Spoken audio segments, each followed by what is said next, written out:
స్త్రీకి అత్యంత శక్తివంతమైన ఆయుధం ఆమె కన్నీరు. నిన్ను లొంగదీసుకోవడానికి, తన పంతం నెరవేర్చుకోవడానికి ఏడుపును నటించే ఆడదాన్ని అస్సలు నమ్మొద్దు.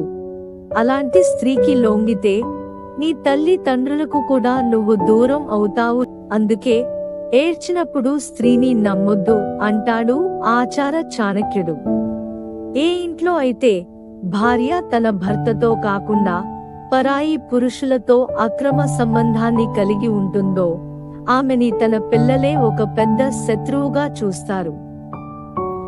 భార్య భర్తను అర్థం చేసుకున్నా అర్థం చేసుకోకపోయినా భర్త మాత్రం ఖచ్చితంగా భార్యను అర్థం చేసుకోవాల్సిందే.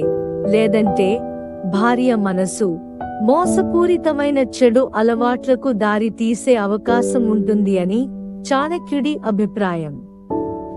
ఏ ఇంట్లో అయితే భార్య వలన భర్త మనశ్శాంతిని కోల్పోతాడో ఆ భర్త ఆయుస్సు తగ్గిపోతుంది. అందుకే భార్యను ఎంచుకోవడంలో పురుషుడు మోసపోరాదు. అద్భుతమైన శృంగారానికి టానిక్ ఉల్లిపాయ.